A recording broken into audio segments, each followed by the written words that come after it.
ನೋಡ್ರಿ, ಈಗ ಇಡೀ ದೇಶದಲ್ಲೇ ಒಂದು ವಾತಾವರಣ ಇದೆ. ಎಲ್ಲಿ ಮೋದಿಯವರು ಅನಿವಾರ್ಯ ಇದ್ದಾರೆ.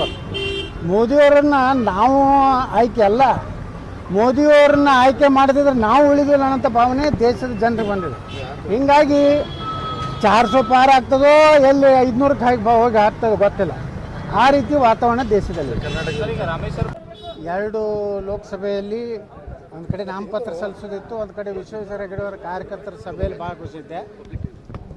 ಕರಾವಳಿ ಭಾಗದಲ್ಲಂತೂ 100ಕ್ಕೆ 100 3 ಲೋಕಸಭೆಯನ್ನು ನಾವು ಗೆಲ್ತೀವಿ.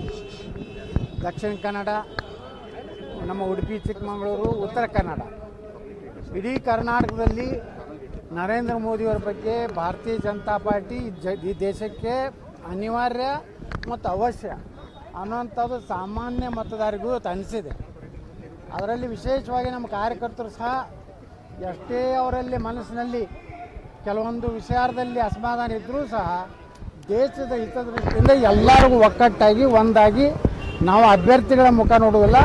ನರೇಂದ್ರ ಮೋದಿ, ಭಾರತೀಯ ಜನತಾ ಪಾರ್ಟಿ 3 ವಿಚಾರದಲ್ಲಿ ನಾವು ಬದ್ಧರಾಗಿ ಈ ಸಲ 28 ಲೋಕಸಭೆಯನ್ನು ಕರ್ನಾಟಕದಲ್ಲಿ ಗೆಲ್ಲುವಂಥ ವಾತಾವರಣ ಇವತ್ತಿದೆ. ನಾವು ಒಂದೇ ಮಾತು ಹೇಳ್ತೀನಿ, ನೀವು BJP ಒಳಗೆ ಇದೀರಿ, BJPದಿಂದ MLA ಆಗಿರಿ, BJPದಿಂದ ಮಂತ್ರಿ ಆಗಿರಿ. ಭಾರತೀಯ ಜನತಾ ಪಾರ್ಟಿ ನಿಮ್ಮ ಜೀವನದಾಗ ಎಂದೂ ಮಂತ್ರಿ ಆಗ್ತಿರಲಿಲ್ಲ. ನಿಮ್ಮದು ಉಪಕಾರ ಇದೆ, ನೀವು ಬಂದಿದ್ರೆ BJP ಸರ್ಕಾರ ಇದೆ, ಅದನ್ನು ಅಲ್ಲಗಳಿದಿಲ್ಲ. ಆದರೆ BJPದು ದೊಡ್ಡ ಉಪಕಾರ ಇದೆ. ಸಹಕಾರಿ ಮಂತ್ರಿಗಳು ಮಾಡಿದೀವಿ, ಅಲ್ಲಿದಿಂದ ಮೈಸೂರು ಉಸ್ತುವಾರಿ ಸಚಿವರು ಮಾಡಿದೀವಿ. ಈ ಉತ್ತರ ಕನ್ನಡದಲ್ಲಿ ಶಿವರಾಮ್ ಹೆಬ್ಬಾರ್ ಮನೆ ಹೇಳಿ ಬಂದೇನೆ. ಉತ್ತರ ಕನ್ನಡದಲ್ಲಿ ನಿಮಗೇನಾರೇ ಈ ದೇಶ ಧರ್ಮ ದೇಶದಲ್ಲಿ ಇರಬೇಕಾದ್ರೆ ನೀವು ಮೋದಿಯವ್ರದ್ದು ನೀವು ಎಲೆಕ್ಷನ್ ಮಾಡಬೇಕು. ಬಿಜೆಪಿ ಒಳಗಡೆ ಬರುವಾಗ ಜಾಮೂನು ಎಲ್ಲ ಸಿಹಿ ಪದಾರ್ಥಗಳು ಕೊಡುತ್ತೆ, ಆಮೇಲೆ ವಿಷ ಹಾಕಿಬಿಡ್ತಾರೆ.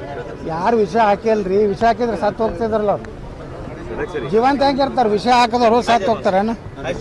ಅದಕ್ಕೆ ದಯವಿಟ್ಟು ಸೋಮಶೇಖರ್ಗೂ ವಿನಂತಿ ಮಾಡ್ಕೋತೀನಿ, ನೀವು BJP ಲಿನ್ನದಾಗದಿರಿ. ನಿಮಗೆ ಒಳ್ಳೆಯಾಗಿತ್ತಂದ್ರೆ ರಾಜೀನಾಮೆ ಕೊಟ್ಟು ನೀವು ಬೇಕಾದಂಗೆ ನೀವು ಮಾಡಿರಿ. BJP ಒಳಗಿದ್ದು ಮಾಡಿದ್ರೆ ಅದು ಜನನ ಒಪ್ಪೋದಿಲ್ಲ, ನೈತಿಕತೆನೂ ಅಲ್ಲ.